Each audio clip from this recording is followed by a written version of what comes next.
All right, welcome. Today's video is going to be a quick run through of the Conquest BFS, the new one that Shimano came out with this year. I'm going to compare it to the previous generation, just a little bit of comparison, what to expect from the new one, and then also I'll be doing some field testing as well a little bit later. So if you want to see that, keep watching. Also comment down below what you want to see about this new BFS reel. All right, so to start off with, some big differences is going to be the gear ratios. The new one, the 2023. It comes in two different gear ratios. It comes in the XG and it also comes in the HG. It's the exact same gears from what I've been seeing online. The same exact gears as the 22 Aldebaran BFS. So they're going to be an aluminum gear set, which with the 22 Aldebaran BFS, if you watch my other content on that, I've had pretty good success. It's still to this day very smooth.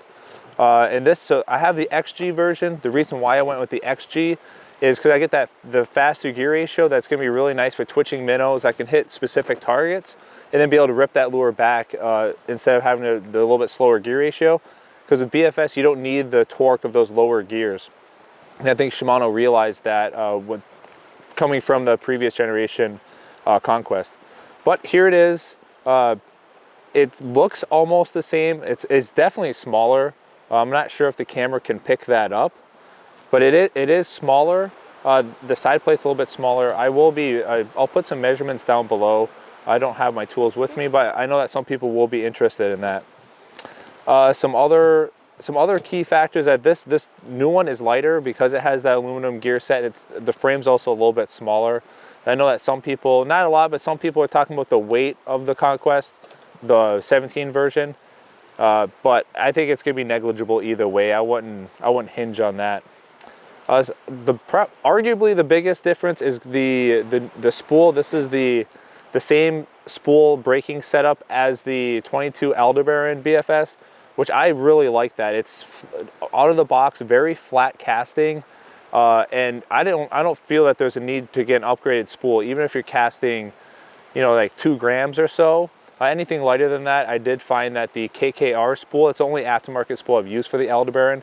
I felt that was a little bit better at like those very lightweight lures, but if you're casting, 3 grams and up trout minnows or spinners or whatever, spoons, this stock spool should perform just fine. This is now that's just off of my findings from the Aldebaran. I haven't casted this yet to find that out. I got this from Digitaka. It shipped about 4 days. They've been getting frequent restocks as well. It's been one day there was 2 restocks within like 4 hours of each other. So they've been restocking quite frequently. I've been posting on Instagram and even on YouTube a couple times. Whenever they do restock, I know that's not going to be exactly live inventory, but I do encourage just going on there and setting up your own restock notification if you're dead set on getting it right away.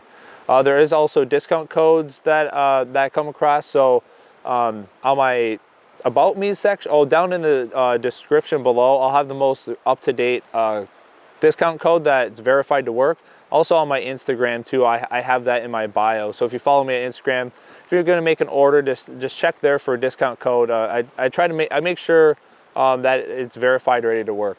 I will say this reel is made in Japan. That's a question I get a lot. A lot of people, oh, it's not made in Japan, I don't want it, which I have my own opinions on that, which I said many times that Shimano or Daiwa, whoever, they're not going to put their reputation on the line just because they're making them in Thailand or wherever. They're not going to put their reputation on the line by just putting out just some just random OEM junk. But it is made in Japan, just in case you're wondering that. Popping open the spool, it seems like it's going to be a little bit easier than the previous Conquest because you had to like hit the unlock. Actually, I think it's still going to be the same way. Okay, hit the unlock. You pop it out, and it comes straight out. The other Conquest is hinged. So this is easier because the other one you got to kind of line up and everything. Same O-ring design as the Aldebaran as well on the bearing. But it's a very capable spool right out of the box. Like this is one reel that you did not have to upgrade. I know with the previous generation, with this one right here, I felt that when I got like around like 3 grams, it was kind of making my lures float a little bit.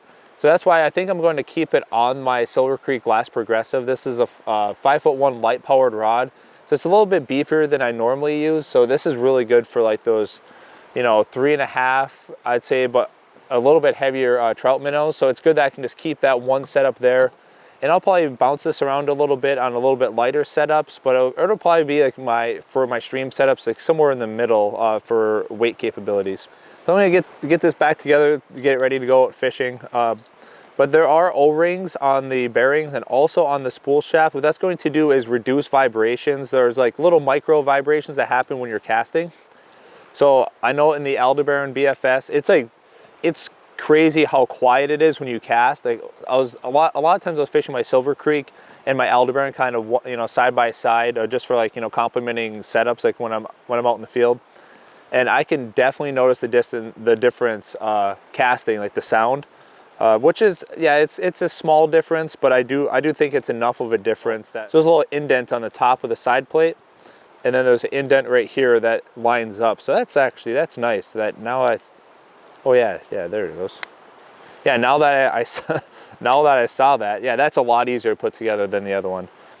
One thing I did forget to mention, it comes with a reel pouch. I'm not a big fan of reel pouches. It's almost like when you get a Mega Bass rod or most JDM rods, it comes with a nice neoprene rod sleeve. That's useless if you have a reel on there. Same thing here. I'll try to put this on. I mean, this is just, yeah, it's not going to go on anyway, besides if you take your reel off and then you store it in here. I don't know if the camera can pick that up, but it is mesh, so it will have some breathability. I know some of those leather pouches look nice, but if that moisture is constantly sitting on your reel, it could cause your gears to tarnish.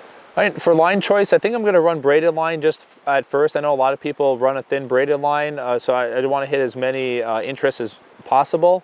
So I'll run that for a little bit. I will be doing some mono and such, and then I'll do a few videos and posts on Instagram, and then I'll be doing a write-up on tackletore.com as well. We'll be doing some stream fishing, also some like bass fishing, a little bit of panfish, just to be able to fully test out that reel. So if there's anything that you want to see in my testing process, comment down below what you'd want to see. I'll try to incorporate that as best as I can. Of course, I can't go, say, saltwater fishing with it because I live in the Midwest. So, but I will try to hit as many different aspects as I can to get a complete testing for you all. So if you want to see that, make sure you comment that down below. Thanks for watching.